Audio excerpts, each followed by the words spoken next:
Hello, fellow nerds, and welcome to Our Nerdiest Thing. Today we are live with a very special guest, author Ria Wilde. Ria is an author of dirty, dark, and dangerous romance and a lover of filthy talking anti-heroes and sassy AF queens. Sign me up. She's always had a love of reading and decided to pursue her passion of words in late 2021 and hasn't looked back since. Little Bird and Twisted King, Ria's debut dark romance duet, was the start of something amazing, and she now has plans for several new series and spin-offs with some of your favorite characters as the main stars. She currently resides in the UK with her husband, daughter, and 2 dogs. You can often find her daydreaming or procrastinating with her head buried in a book. Welcome to the podcast. Thank you so much for being here today. So glad to have you. Thanks for having me. Excited to be here. So we love to start off finding out from our authors kind of how you went upon your journey to becoming an author. We just always find it's fascinating how you started and where you've come from there. I think I started writing when I was about 14, but I put it off for a really long time. Biggest self-doubt, imposter syndrome. I never thought my stuff was any good to publish, so I had a lot of work buried in files across the computer. It was obviously during the pandemic and COVID, and everyone's locked in their houses. And I finally wrote Little Bird. And for a long time, I was not going to publish it. It was just going to sit there and do nothing. It was my husband who pretty much just forced me into doing it. I've not stopped since. Point where I recently went full time as an author. So I get to do it every day, and it's amazing. I never thought I'd be able to get like this far. I still struggle with the self-doubt and everything, but yeah, it's something I've always dreamed about doing. I just never thought it was going to be possible, and now it is. Well, congratulations. That's amazing. And we all suffer from self-doubt no matter what we do. I work in a library, and sometimes I'm like, am I doing this right? Your writing is all about a morally gray love interest, which is one of our favorites. What is it that you love about writing about morally gray characters? There are no rules. I don't write with any rules. So if I make my character the villain or I make him morally grey, he doesn't have to worry about laws or whether it's right or wrong. It's just so much easier to be able to give a character the morally grey aspect. And if I think, oh, I really want him to do this, but can I do this because it's not really okay? Making him morally grey means, well, yeah, I can do that because we're pushing those boundaries, and I like to push boundaries. What's your favorite rule to break with the morally gray character? Like, what have you done so far where you're like, oh, this is awesome? It's probably the revenge plot that I like the best. Like, if the whole who did this to you trope and getting revenge for their partners or their love interest. I mean, I'm not gonna lie, I quite like the violence part of it as well. I like writing the action scene, the violent part of scene, like the violent scenes. So that's probably like my favorite stuff. And then in the spicy scenes, being able to explore darker elements to their chemistry and exploring different fantasies and stuff for the characters. You don't have to worry about whether or not I'm pushing too far because you expect them to go too far. Right. I love that because some people shy away from the whole violence thing, but it's not a good who did this to you unless there's some violence involved, right? Like, yeah. It's the violence and then the revenge. I love the revenge. Love it. Right. Like writing who did this to you on a cake is not the same as like, unaliving someone. Exactly. So tell us about your newest novel, These Rough Waters. So surprisingly, even though I write dark and most of the books that I've done up until now have been very mafia, very morally grey.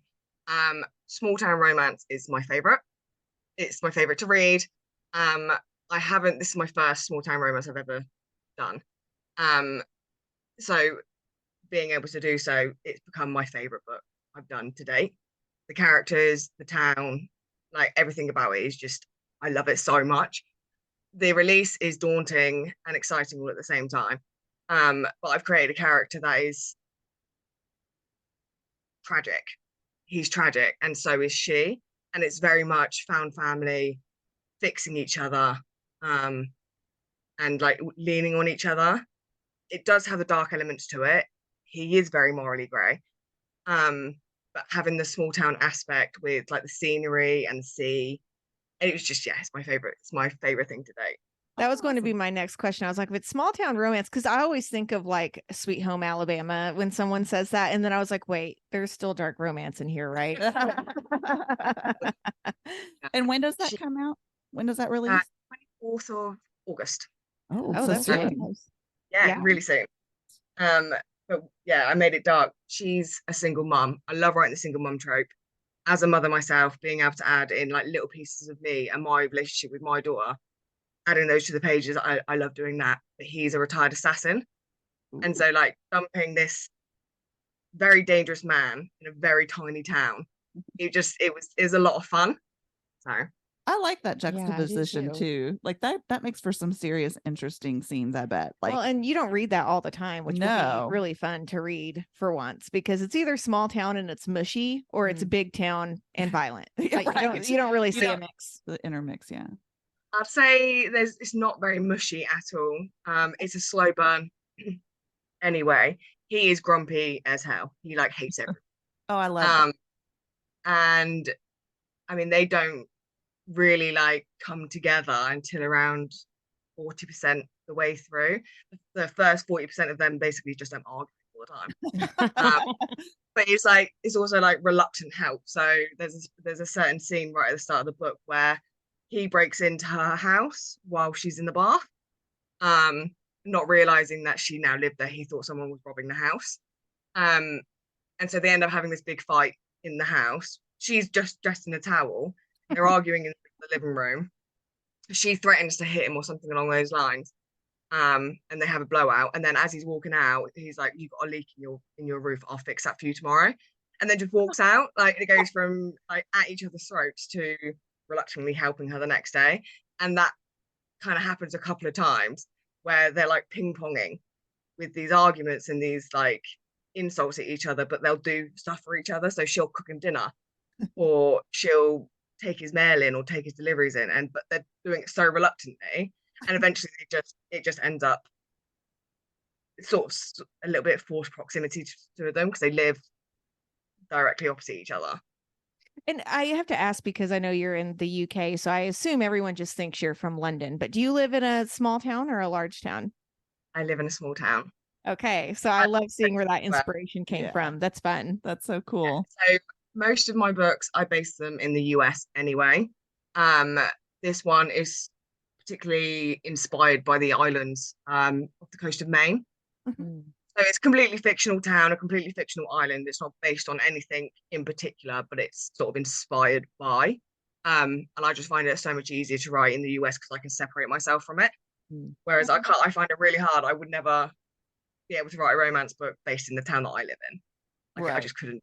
You I'm don't. like, well, I just know. Yeah. Yeah. You're like, oh yeah, there's that chick that pissed me off at the grocery store. Maybe she'll die next in this book. I mean, that still does happen. That still does happen. But It just happens in the US. Yes, It's it's more more in a different country, so yeah. it's not, It's there's more a little bit of veiled. separation there. That's hilarious. Well, you did talk a little bit about slow burn. So when you decide to write your favorite tropes like slow burn or like where is she who did this to you, do you feel extra pressure to quote get it right, or is it just like exciting to create something that you love? I find it a lot easier to create or do a trope that's one of my favorites because I read it so often.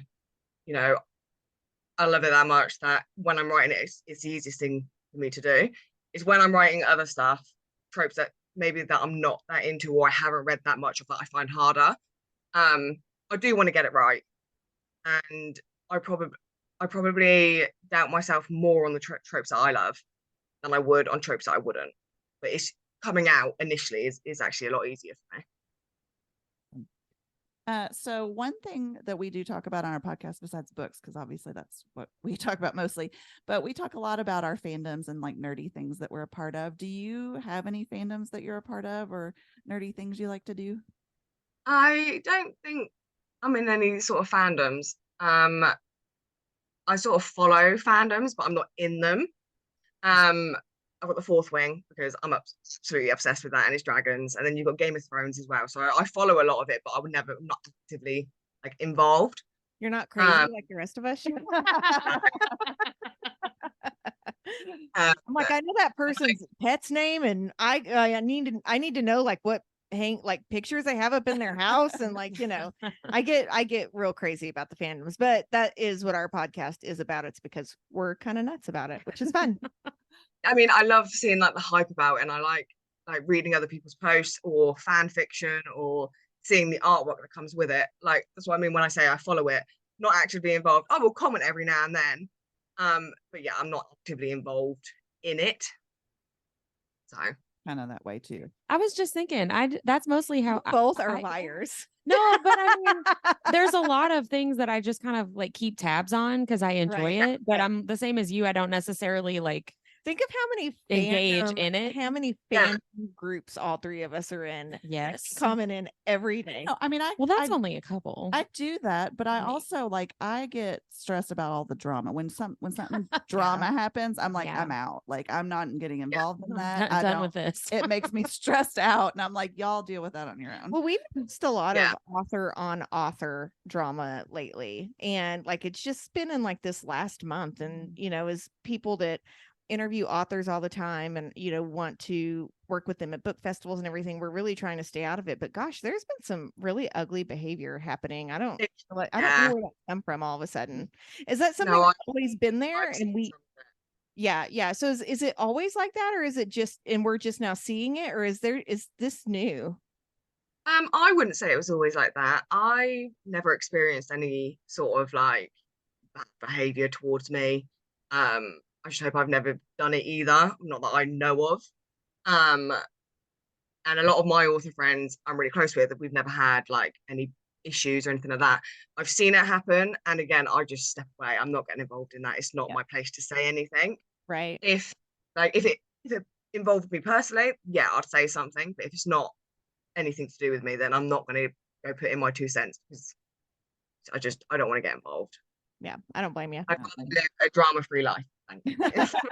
Only drama in the books, please. Yes. Exactly.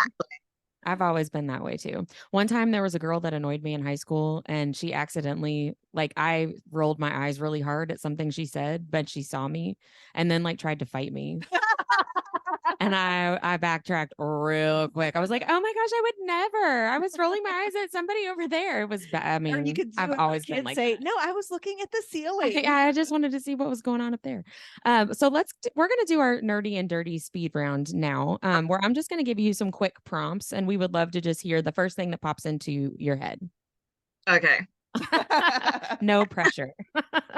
Last song that you listened to?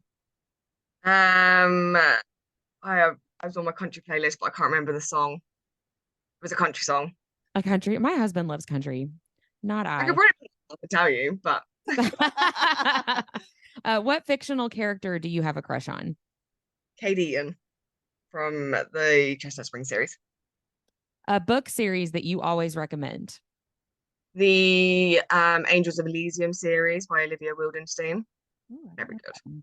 What TV series should everyone watch? Sons of Anarchy. Oh yeah, that's good one. I've never watched that one, but I've heard a lot. So good. What is the guy's name? The Charlie. What is his name? I like. Hunman. Yeah, I need him to be in some of these book adaptations that are coming out. He would be a very good. Actually, the inspiration for Enzo, which was a book character, my previous release character. Oh, really? Yeah, I can see. I've definitely pictured him a few times whenever I'm reading a book. A book character that you would get nerdy and dirty with? I'm going to go back to Kate Eaton. He literally owns my heart. I love him so much. A food that you refuse to eat? Fish. Oh. What paranormal power would you want to have? Probably telepathic. A favorite weekend activity? Just getting out of the house. Anything involved getting out the house. Smut or plot? Both. Someone called it. What did Laura call it? Smut? No, or plut? Plut. Yeah, she likes plut in her books. A favorite childhood book? Winnie the Pooh. Oh, that's a good one. That one. What are you currently reading, or what's the last book you finished and loved? I read Reckless, which is obviously the fourth book in the Chestnut Spring series, but I'm not currently reading anything at the moment. Yeah, we've read that too. It's great. Oh, good. Cake or pie? Pie. That's a very popular It answer is. among the authors we've talked to. That's funny. So now I'm going to give you 3 tough questions that are kind of related to writing. Okay. So first, what is a scene that you edited out of a book, but you really wish you could have kept it in? It was a spicy scene, and it's a book I'm currently working on. The only reason I had to edit it out is because it just did not go with the rest of the book, Hmm. and it was also very much, you know, in porn, and it's usually the stepbrother and stepsister, and she's like, "Oh no, I'm stuck in the washing machine." It was very similar to that.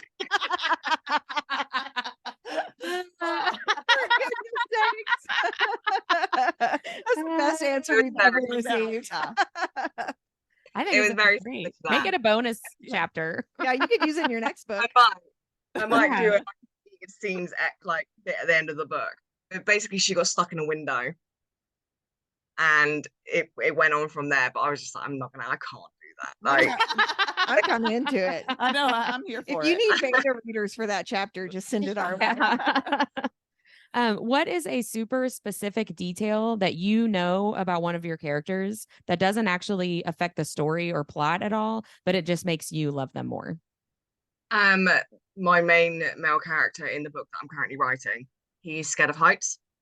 It's not really mentioned at all through the book. It is mentioned like once or twice, just so you know it's there. But he's this big feared assassin, like, and he's completely unhinged, but he's scared of heights. So it makes him human.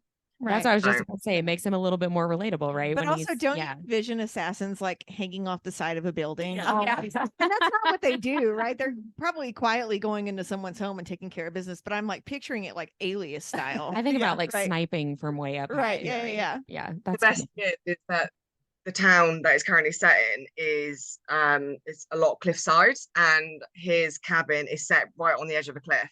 So he just refuses to go near any of those heights. Oh, that's funny. Maybe should have made a different purchase for his place to Yeah. stay, right? So he didn't have to deal with the It height. should have Oh, that's just funny. made it scared all the time. Yeah. So last tough question, the writing ritual that you have that might make you seem a little unhinged to others. I will purposely look for things that are going to make me cry. Hmm. When I'm doing emotional scenes, which I have a fair few of them throughout all of my books, if I'm in a headspace where I've just done like massive action and I'm like almost on adrenaline and I need to do some sad or some emotional scenes, I will purposely make myself cry. Just so I can do you get mind me asking how you do that? Like, how do you make yourself cry? It's usually videos. So there's one particular video, and I've been watching it for the last, I don't know, 5 years. And it gets me every single time, every time. And it's called When Death Falls in Love with Life. And it's just maybe like a 6-minute animation of the Grim Reaper, and he's going through a forest and he's taking animals. But he comes across this deer, and he basically falls in love with the deer, and he follows her for the rest of her life, and then it gets to the end and the deer is really old and she wants to die, so she purposely makes him touch her, and it just ends me. It breaks my heart every time. Oh, So I will wow. purposely I don't want watch to cry today, but I I'm gonna have to go know. watch Yeah, that I know. thing. Yeah. It's That called sounds really When Death sweet. Falls in Love with Life, and it's on YouTube. It's very Okay, good, I'm gonna look that very up. That's touching. awesome. I think that's very wise. First of all, that's not unhinged, in my opinion. To put yourself in the headspace you are trying to write from. I think that's smart. It's like So method acting, but method writing. Right. not that you need my approval, but you have it You got nonetheless. it. So I have a couple of random questions I'd love to ask you, if that's cool. Okay, so what is the most embarrassing thing that you've ever said in a public setting? It probably is when I was in school and I called my teacher mum. Did the I've done teacher that. like say like, did they like it, or were they like, dude, I'm not your mom? No, they kind of just side-eyed me like, "Are you okay?" And then Do you I need your never mother? lived that. Okay, so we talk a lot about paranormal romance. We do a lot of deep dives into ghosts and things like that. So have you ever had a ghost or paranormal experience in your life, or do you believe in those things? I do believe in them. I'd like to say I did when I was a lot younger. Now I'm a scaredy cat, so I try not to think about it too much. If I like the That's point me. me and my husband were in bed the other night and it was pitch black in our bedroom and the dog started barking and it freaked me out so bad, I turned on my light and Yeah. slept with the light on that night. So I try not to think about it too much anymore. But yes, I would say I have when I was a lot younger. And now if I see it, I'm ignoring it. It didn't happen. Right. Did not I happen. Me think, too. I think I'd say that children are much more, or even being younger, you're much more susceptible and open Yeah. to these types of things, right? Yeah. I think it's because real life sets in and we're like, well, that can't also be happening because that would be horrible. Too many things going on. So I believe you brought up Game of Thrones earlier, but what TV show or movie do you quote or reference the most? Probably Game of Thrones. And it's You Know Nothing, Jon Snow, all the time to my husband. Also, me and my husband had this running joke of Cool Runnings. And you know, when they have the crash and one of them goes, "Oh, Yo Sanka, you're dead." And he comes like, "Yeah, man, we do that all the time." We do Like, that all the time too. You dead, man? Yeah, man. yeah, Love that movie. That's one of my favorites. Yeah, that's a it's great so one. good. So what is your zombie apocalypse plan?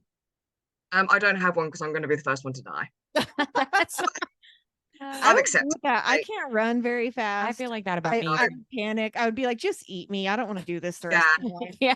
Right. it's like if you like get bitten by a zombie, you're going to get turned into a zombie. You're not necessarily dying. It's fine. It's fine. Right. Right. Yeah, that's That's true. true.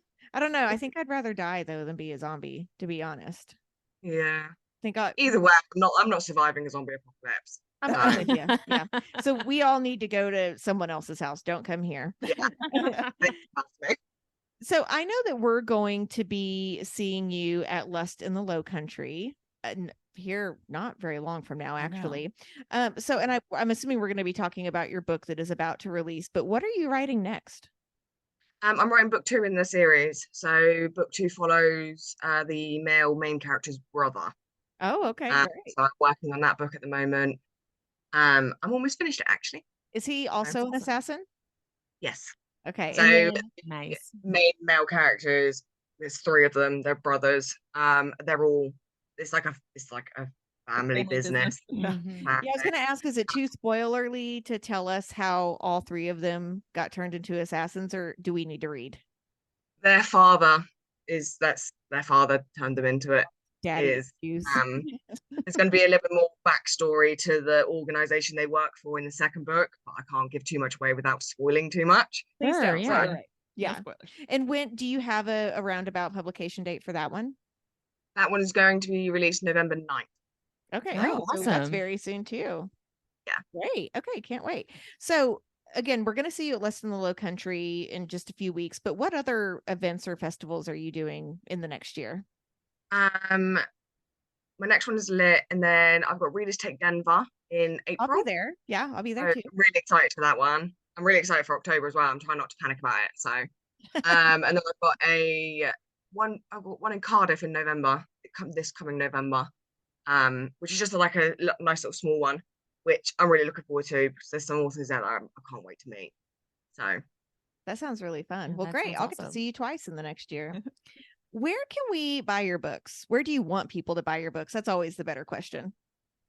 you can get them both on Amazon and on my website. So Amazon is probably best if you want them quickly, or you can get paperbacks from my website, which comes signed. Okay. So Cool. I always prefer a nice signed copy, but then I get Yeah. all militant about not letting anyone touch it. I was, yeah, yeah, only for looking, not for touching. I know, right? And when we do our podcast episodes over books, I like to write in the book. And so then I'm like, well, I'm not going to write in my signed copies. And how many Right. copies of this book do I actually need to have, right? Where can we find you online? I'm active across pretty much all social medias apart from Twitter. So Instagram, Facebook, and TikTok are my main ones that I'm mostly active on. And I what did is try your to start handle Threads. name? Oh, sorry. Go ahead. You tried Threads? Is that what you said? Yeah, I think I posted for like 4 days, and then it's just I can't manage another It social is media like anymore. one more thing. I It's too many agree. I'm things. like, we made one for the podcast, but I'm like, I cannot post anywhere else. I'm like, it's too much. And what I'm gonna say is already in the Instagram post. Right. So you can Right. go see it there. Yeah. Right? What is your handle online so people can find you? It's either going to be Ria Wilde author or author Ria Wilde. But Ria Wilde will pop me up on most platforms. Okay, perfect. So one final thing we always do at the end of our podcast is we talk about our nerdiest thing of the week. So something we've done or read or participated in. So we would love to know what your nerdiest thing of the week is. I've got really into crosswords at the moment and riddles. Where do you find, are you doing riddles online? Like, or is there a book of riddles that you recommend? I usually just Google the best riddles online. Or I'll phone my dad because my dad always has the best riddles. Most dads do, right? They do. Fun fact about my dad is he also helped me write the violent, like the real like torture scenes in my duet. Really? So Yeah. how do you collaborate with your dad on something like that? And did you have to look at him at any point and go, okay, that's real messed up? My dad has 3 daughters, so we're all very close in age. And I think he probably ended up Googling a lot of it himself when we were younger. I remember phoning my dad. I was coming to a torture scene in Little Bird, and I didn't know what to do, like what best way to do the torture. I really wanted it gruesome. So he could be the one to be thanked for the paperclip scene. Okay. In that book. So does your dad then read the whole book, including your No, spicy scenes? absolutely not. Okay. That would be my concern as well. Yeah. See, my dad would. Like my dad was the one that you would go to for a dirty joke. Well, My dad is the same, but I wouldn't. I was reading a He book. knows I write, but he won't read them. Yeah. I was reading a book the other day, and the foreword in it said, if you are a family member, please stop reading now. I do not want you to read this, which I found hilarious. Yeah, my mum did try to pick up Little Bird and read it, and she was like, "It's just too violent for me." I'm like, okay, just don't, just put it down. Well, your dad. I don't want you to don't read it. You're living with the person who came up with that. Well, thank you so much for being on the podcast. We can't wait to meet you at Less Than the Low Country. I'm so excited. And Yes, will us you be too. spending any other time in the States? Are you coming for a prolonged period? So I'm flying out on the 4th and leaving on the 11th. So I'm making it sort of a mini vacation for me and my husband at the same time. Oh, that's great. That'll Is be he? awesome. Will he be your hype man at the event? No, so he's going to play golf with my best friend's husband while we're doing it. But it's the first time we'll be meeting like my book bestie as well. We've been speaking like non-stop for the last 2 years. We've just never met. That's So she's amazing. as well. When I love that. Does that person have a bookstagram?